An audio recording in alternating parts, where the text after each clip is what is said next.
Gila ya. Aduh. Aduh, kenapa lagi nih? Kalau duduk ini, Dia selalu drama ya. kalau Kamu duduk drakor sekali. ngantongin koin tuh sakit. Koin. Tuh Hari banyak gini banget masih pakai kembalian koin. dari supermarket. Gua nitip sini ya. Yes.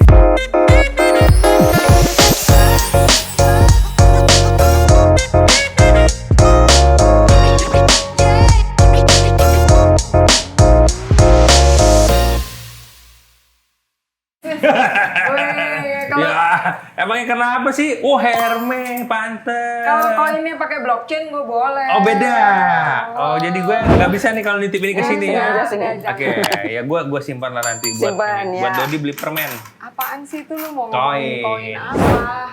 Gak tahu nih gara-gara koin kayaknya juga banyak omongan orang tentang koin. Koin apaan tuh? Kalau gue koin buat nelpon zaman dulu. Zaman dulu ya. Zaman dulu banget, gila ya. Masih ya zaman kamu ya. Iya. Saya dulu pemuja koin. Terus mau memuja koin yang zaman sekarang kok kayaknya aneh-aneh. Gue nggak ngerti. Ada yang bilang koin, ada yang bilang token. Nah, sekarang bedanya koin sama token yang lagi diomongin ini apa Tadi kita sebenarnya? lagi diskusi Iya. itu. Oh, lagi ya. ngomongin itu. Iya, coba lu. Waduh, Tadi gue nggak lagi dengar. lihat Coba. harga. Koin kripto itu di baliknya ada blockchain. Jadi Oke. dia nempel di blockchain. Blockchain itu adalah buku besarnya lah, Oke. ya, secara digital. Jadi kalau token itu nggak punya blockchain. Token itu nempel In the cost ya? ke koin yang punya blockchain, Oh, seperti itu. Jadi kayak dia nebeng di blockchainnya orang lain Tuh. gitu kan. Oh, gitu. Terus secara analoginya misalnya kalau koin itu adalah kalau kayak kita misalnya istilahnya beli rumah. Mhm. Sementara kalau token kita nyewa rumah aja. Oh, Gitu. berarti ya terserah nih. Lu punya duit buat beli rumah atau buat sewa rumah gitu. Kebutuhannya ya sesuaikan aja gitu. Betul. Oke. Kayak gitu. Bedanya koin sama token gitu ya. Kalau dari fungsinya apa sih? Kalau dari fungsinya tuh macam-macam. Ada pertama ada utilitas, kemudian secara security-nya apa, kemudian untuk transaksi atau untuk komoditi. Iya. Ya. Nah, kalau yang paling sering terjadi adalah kenapa ada token? Karena untuk transaksi. Iya. Karena kalau bertransaksi dengan koin, Mahal katanya. iya, admin fee-nya tuh mahal. Oke. Contohnya misalnya Ethereum bisa $20.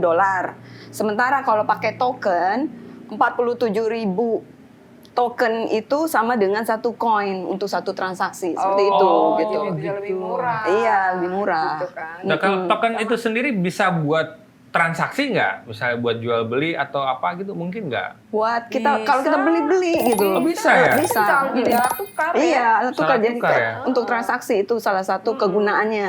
Atau misalnya sebagai sekuritas nih untuk kepemilikan. Misalnya kayak kita beli stok untuk gold, Iya. untuk emas. Oh, oke. Seperti itu. Jadi kita tidak punya blok emasnya, tapi kita punya sertifikat atau kepemilikan daripada Yang emas itu. bahwa kita punya emas senilai Betul, itu. betul. Nah, Oke. jadi ngerti kan Ngerti. bedanya koin dan token. Jangan Iya. dicampur-campur Iya, tuh. beda. Beda. Tapi ada token yang dinamain koin ya. Betul, nah Ya, itu kayak bahaya. Koin itu sebenarnya token ya. Benar. Karena kan dia nggak punya blockchain sendiri. Iya. Oh, tapi tidak akan ada token kalau nggak ada koin. Iya. Ya. Nah, terus apa namanya? Lu pasti pengen udah gatal ya pengen nanya. Pengen Kok nanya artis lagi ya? dia. Artis Iya. tuh artis bisa punya token. Itu. Kenapa sih artis-artis ini pada bikin token gitu? Mau yang di luar kayak mau yang di sini gitu pada bikin token. Untungnya buat mereka apa gitu? Dan bagian mananya yang bisa bikin untung gitu? Ini udah gini-gini ya. Paling nih. tahu. Nah, kalau gue lihat tuh karena kalau bikin koin kan dia harus membangun infrastruktur blockchain, which is itu nggak gampang, ya Oke. kan? Dan pasti ada biayanya cukup mahal. Kalau dia bikin token, dia nggak perlu membangun infrastruktur blockchainnya, jadi kan bisa numpang di situ. Oke, karena bikin blockchain itu nggak mudah. Nggak mudah gitu. Nah, dan mahal pastinya. Oke. Nah, yang berikutnya sih perkiraan gue nih orang Apa awam sih? gitu. Itu karena manfaatin ini aja.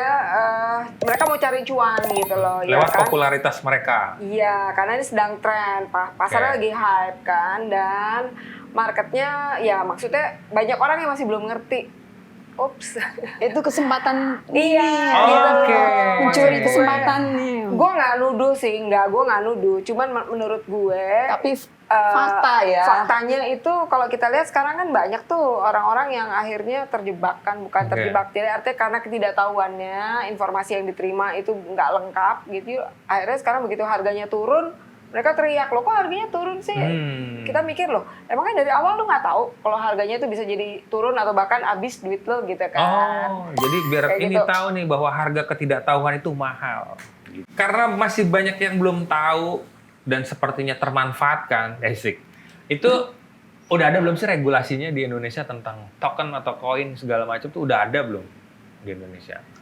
Regulasinya untuk kripto sebenarnya sebagai aset kripto di Bapepti udah ada, tapi bukan sebagai alat pembayaran gitu, sebagai Oke. aset kripto gitu, Oh, sebagai oke. komoditas. Komoditi, Ya. tapi ya itu komoditi only. Iya. Jadi kan diaturnya sebagai komoditi, Iya. beda kan? Sama kayak ini dong ya, sama kayak beras gitu, apa cabai komoditi. Mbak. Tapi komoditi kan macam-macam, ya kan? Ada kayak emas lah, kayak Oke. gitu. Jauh ya dari kripto ke ini ke cabai. Token itu belum bisa jadi alat tukar dong di Indonesia. Belum. Kenapa gitu? Ya aturannya belum ada, Oh. belum diperbolehkan jadi alat tukar. Gitu, iya toh? Iya. Terus ngapain gua mainan token? Ya nanti dong ada serinya berikutnya. Oh, gitu. Nggak tutup udah. Terus prediksinya gimana sih perkembangan token atau koin ke depannya di Indonesia menurut Mbak Inara? Menurut aku sangat menjanjikan ya, tergantung dari tadi itu kita membahas mengenai apakah ada utilitasnya, terus dia secara sebagai token maupun kripto bisa dipakai, dan kemudian nantinya kan akan ada yang namanya central bank digital currency. Nah, central bank digital currency itu sekarang lagi digarap sama semua Seluruh bank dunia sentral ya. dunia yang udah terbitkan itu Cina. Dan central bank digital currency itu bisa juga di attach ke account, ke bank account-nya atau bisa menjadi token gitu. Jadi macam-macam penggunanya akan ada. Tapi memang akan cepat, perkembangannya akan cepat. Tapi selalu yang selalu kita mau edukasi ya itu dia Itu dia. gitu. Jadi bagus enggaknya. Kalau Iya. secara teknologi suka nggak suka dia Pasti akan terus akan ada. tumbuh dan Betul. pasti akan ada. Cuman balik lagi siap nggak masyarakat Indonesia. Jadi literasi terhadap kripto itu memang udah harus dilakukan oleh pemerintah ya. Sebenarnya ini kan Nah. tanggung jawab pemerintah ya. Dan bukan kita tanggung juga jawab- mencoba untuk melakukan Iya, itu gitu. Kita mencoba apa yang kita tahu, Iya. kita sharing gitu. Tapi sebenarnya ini yang paling utama adalah tanggung jawab pemerintah untuk melakukan edukasi terhadap kripto. Jadi kalau misalnya gue mau investasi, better koin atau token? Gitu ya. Tergantung maunya apa gitu loh. Aim-nya apa sebenarnya?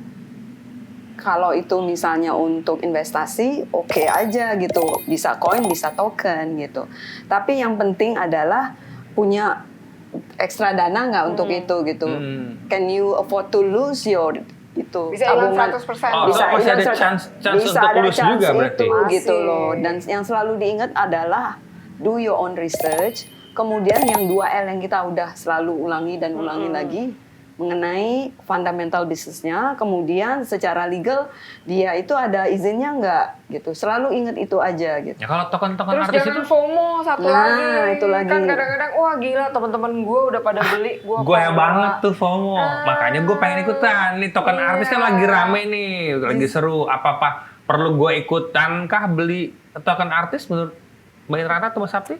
Kalau menurut gue sih, ya lu lihat dulu itu tujuan dia bikin token tuh untuk apa, Oke. utility-nya untuk apa. Kalau lu cuman karena ada emotional attachment gitu ya terhadap artis tersebut, kemudian untuk FOMO ya bisa-bisa kehilangan 100% tadi, Oke. duitnya hilang. Jangan gitu kan. jangan sampai maunya to the moon ternyata burst gitu loh. Iya. Gitu.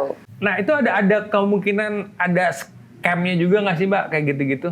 Ada lah, malah besar kalau menurut aku ya. Oh ya. Jadi market kripto ini sekarang berada pada situasi pertama dia market baru. Dimana kalau market baru itu hukumnya itu kan belum established Oke. gitu ya. Nah, sehingga itu dalam kondisi itu tuh biasanya tuh volatilitas tuh tinggi, ya kan? Apa tuh? Volatilitas itu naik turunnya. Oke. Pertumbuhannya Pertumbuhan tuh naik turun. kondisinya tuh naik turunnya tuh tinggi. Kalau udah diatur tuh kan biasanya di suspend, di stop kan. Kalau ini enggak. Terus kedua, risikonya pasti tinggi, ya kan? Terus yang ketiga itu adalah kalau dia untung, untungnya gede. Tapi kalau dia rugi, ruginya gede juga gitu. Nah, terus kemudian market kripto ini kan industrinya nih sekarang lagi berkembang, masih dalam proses pengembangan. Teknologinya juga masih terus berkembang, ya kan? Sehingga regulasinya juga ngikutin perkembangan ini kan cepat sekali. Itu juga agak keteteran gitu. Nah, kondisi-kondisi di atas itu biasanya mengundang pertama investor, ya kan, baik perorangan maupun perusahaan untuk berinvest karena tadi kan kalau hasilnya gede banget. Nah, terus kemudian spekulan. Oke. Ya, Gue spekulan. Oh iya, oke. Lu bukannya scammer ya lu yang terakhir ya? Yang terakhir tuh scammer. Jadi tiga ini nih selalu ada di market-market yang lagi berkembang gitu, atau industri-industri yang produknya tuh baru gitu. Nah, pasti ada gitu.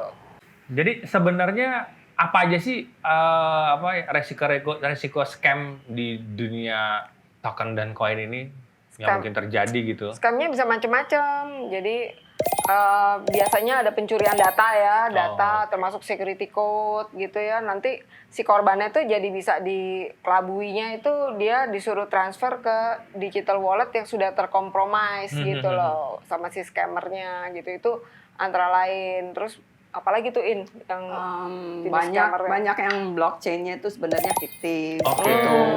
Terus kemudian scam yang modus operandi yang sering terjadi itu adalah yang kita udah omongin kan sebelumnya itu pump and dump gitu. Jadi harganya itu di hype sampai dia benar-benar di pump sampai dia akan mencapai titik tinggi.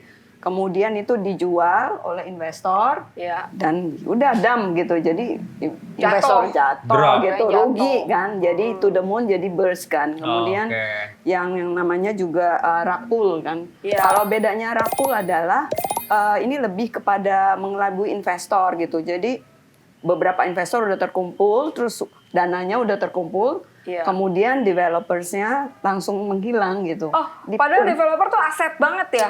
Iya, aset justru itu aset utama gitu. Iya, aset utamanya. Betul, gitu. Jadi itu resikonya gede. Itu resikonya gede banget gitu dan banyak banget. Ini gue baca nih di detik.com barusan nih. Jadi developernya token artis itu menghilang kabur. Waduh. Harganya gimana tuh? Contohnya tuh kan udah ada kan. Iya. Ngeri juga ya. Itu contoh dari itu tadi. Itu tadi apa? Rakpul nggak sih? Rakpul. Pasti rakpul. Iya. Oke, jadi teman-teman sebelum melakukan investasi apapun yang perlu diingat adalah 2L. Apa Mbak? 2L? Legal dan logic. Oke, sama do your own research. Oke. Sama satu lagi, like and subscribe pastinya. Oke. Ya. Thank you. Gue jual token artis. Lo dia sempat beli? Iya. Oh,